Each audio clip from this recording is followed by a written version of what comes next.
চলতি বছরের প্রথম সফরে পিয়ংইয়ং যাচ্ছেন চীনের প্রেসিডেন্ট শি জিনপিং। সোম ও মঙ্গলবার পিয়ংইয়ং এ সফর করবেন চীনা নেতা। চীন ও উত্তর কোরিয়া কূটনৈতিক সম্পর্কের ৭৭তম বার্ষিকী উপলক্ষেই এই সফর। আঞ্চলিক ও বৈশ্বিক রাজনীতিতে শির এই সফরকে একটি মোড় ঘোরানোর ঘটনা হিসেবেই দেখা হচ্ছে। সম্প্রতি পঞ্চবার্ষিক উন্নয়ন পরিকল্পনা ঘোষণা করছে পিয়ংইয়ং। সেখানে চীনের অংশগ্রহণই হতে পারে উত্তর কোরিয়ার অন্যতম প্রাপ্তি। ক্ষেপণাস্ত্র তৈরির কারখানা পরিদর্শন করছেন উত্তর কোরিয়ার নেতা কিম জং উন। এই কারখানায় তৈরি হয় বিভিন্ন পাল্লার ক্ষেপণাস্ত্র। কারখানাটি সফর করে আগামী ৫ বছরের জন্য উৎপাদন লক্ষ্যমাত্রা দ্বিগুণ করার নির্দেশ দিলেন কিম। এমন এক সময়ে তার এই নির্দেশ যখন পিয়ংইয়ং সফর করছেন চীনা নেতা শি জিনপিং। শির পিয়ংইয়ং সফরের দিনক্ষণ ৮ এবং ৯ জুন। এবছর শি বিশ্বের কোনো দেশেই যাননি। এটিই তার বছরের প্রথম সফর। গুরুত্বটা এখানেই স্পষ্ট।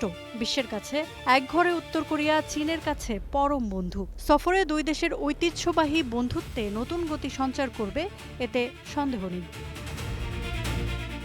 এবছর চীন উত্তর কোরিয়া কূটনৈতিক সম্পর্কের ৭৭তম বার্ষিকী। এই প্রেক্ষাপটে দুই দেশের বন্ধুত্ব এগিয়ে নেওয়া, সহযোগিতা বাড়ানো, আঞ্চলিক ও বৈশ্বিক শান্তির ক্ষেত্রে একটি মোড় ঘোরানোর মতো ঘটনা হিসেবেই দেখা হচ্ছে।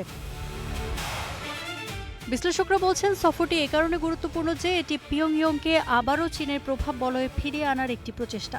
গত বছর বেইজিংয়ে একটি বিশাল সামরিক কুচকাওয়াজে কিমকে আতিথ্য দিয়েছিলেন শি। এরপর থেকে দুই দেশে যাত্রীবাহী রেল ও বিমান পরিষেবা চালু হয়।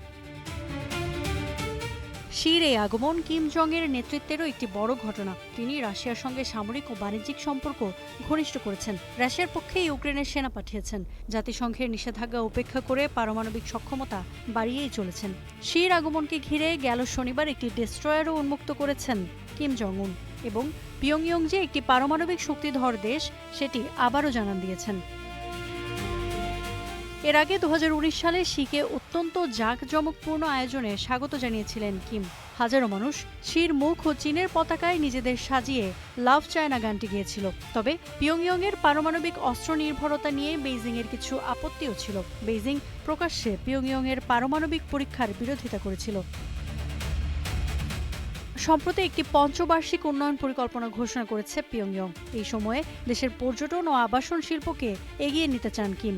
দেশটিতে ভ্রমণ করা নাগরিকদের ৯০%ই চীনের মানুষ। এক্ষেত্রে চীনা সহযোগিতা চাইতে পারেন কিম।